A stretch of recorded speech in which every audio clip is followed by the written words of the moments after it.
अस्सलाम वालेकुम। मेरा नाम आमिर जवेद है और मैं कोडेक्स सॉल्यूशन सॉफ्टवेयर हाउस की जानिब से आपसे मुखातिब हूँ। इस ट्यूटोरियल सीरीज़ का मकसद कोडेक्स सॉल्यूशन की प्रोडक्ट कोड स्कूल 15.1 के डिफरेंट फीचर्स के बारे में इंट्रोड्यूस करना है। अपने ट्यूटोरियल्स की जानिब बढ़ने से पहले मैं आपको कोडेक्स सॉल्यूशन कंपनी के बारे में बताना चाहूँगा कि ये कंपनी काम कैसे करती है। कोडेक्स सॉल्यूशन वेब बेस्ड और डेस्कटॉप बेस्ड एप्लीकेशन लॉन्च करती है। कोडेक्स सॉल्यूशन बेसिकली मार्केट को टारगेट करती है और रियल लाइफ में जो बिजनेस रिलेटेड प्रॉब्लम्स एग्जिस्ट कर रही होती हैं उनका डिजिटल सॉल्यूशन प्रोवाइड करती है।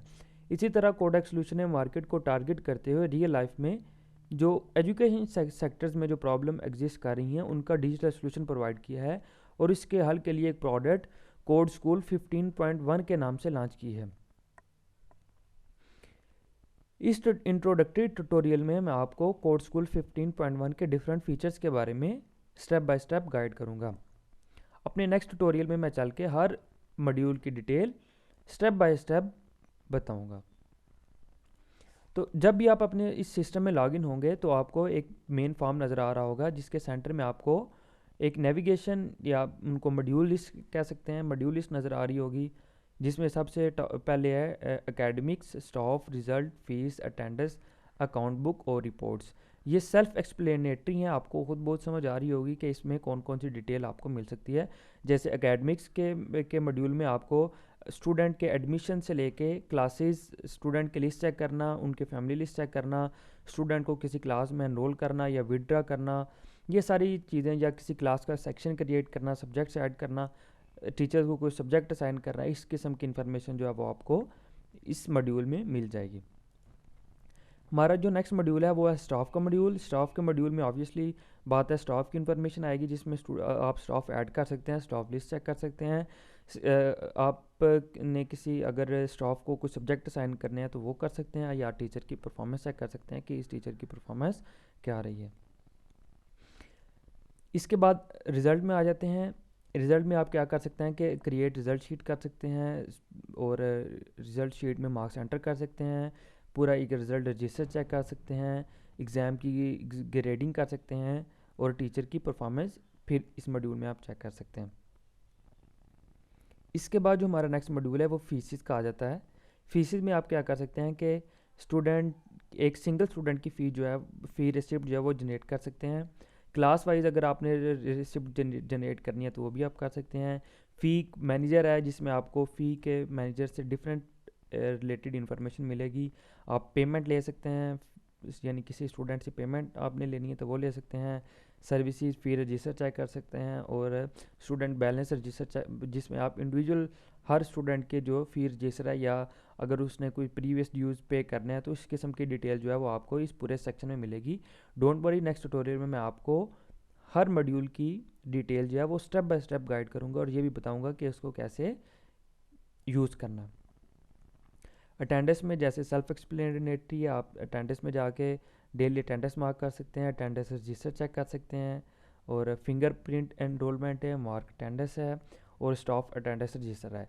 ये फिंगरप्रिंट एनरोलमेंट के बारे में मैं थोड़ा सा बताता चलूँ कि ये बेसिकली टीचर्स के लिए है कि जिसमें थंब बेस्ड अटेंडेंस सिस्टम होगा और किसी भी किस्म की मोनोपली से बचने के लिए या रैगिंग से बचने के लिए हमने ये मॉड्यूल जो है वो डिज़ाइन किया है। ये बहुत ही एफिशिएंट मॉड्यूल है, इसकी डिटेल आपको मैं नेक्स्ट ट्यूटोरियल में बताऊंगा।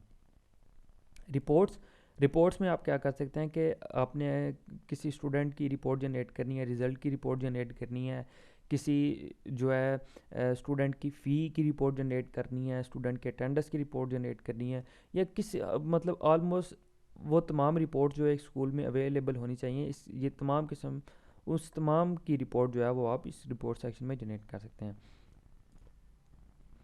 इसके बाद जो है वो अकाउंट बुक आ जाता है। आप जो है स्कूल की डेली एक्टिविटीज़ में जो आपके एक्सपेंडिचर्स हो रहे हैं वो चेक कर सकते हैं, इनकम चेक कर सकते हैं और डे बुक चेक कर सकते हैं कि आज के दिन में हमें कितना एक्सपेंडिचर हुआ, कितनी इनकम हुई, या जो भी इस टाइम आपके पास अवेलेबल बैलेंस है वो चेक कर सकते हैं।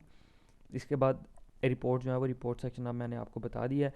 सेम वही रिपोर्ट जो आप ऊपर टॉप में सेलेक्ट करके जनरेट कर सकते हैं, सेम इसी तरह आप इस मेन सेक्शन में भी रिपोर्ट के सेक्शन को क्लिक करें, रिपोर्ट के मॉड्यूल को क्लिक करें तो आपको ये रिपोर्ट नज़र आ जाएंगी। डोंट वरी, इसके बारे में भी नेक्स्ट ट्यूटोरियल में मैं आपको बताऊंगा।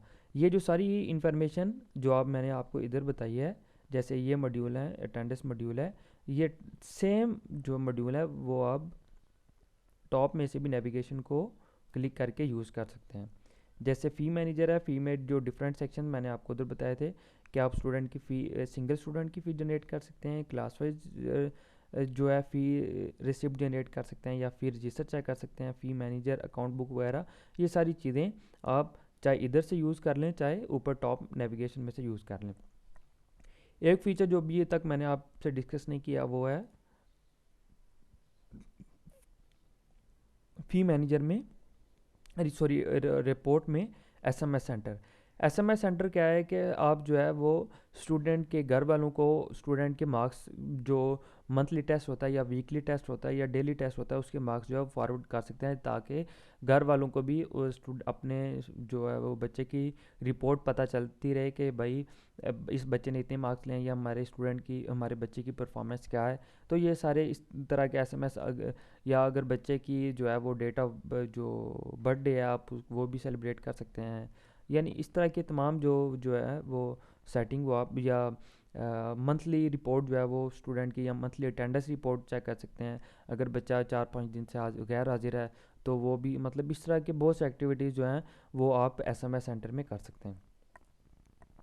सेटिंग में क्या है, सेटिंग बेसिकली ये ओवरऑल सिस्टम की जो सेटिंग है वो आप इसमें बताते हैं। आप करंट सेशन सेटिंग कर सकते हैं, मंथली बैच सेटिंग कर सकते हैं, डाटाबेस का बैकअप ले सकते हैं, या डाटाबेस रीस्टोर कर सकते हैं।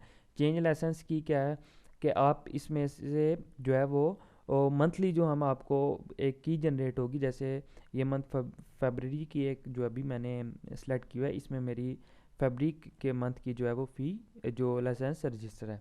अगर आपने मार्च के माह के जो है लाइसेंस की रजिस्टर करनी है, तो सिंपली वो हम आपको एक की देंगे, आप इधर की एंटर करें और जो है मार्च के लिए ये सिस्टम रजिस्टर हो जाएगा।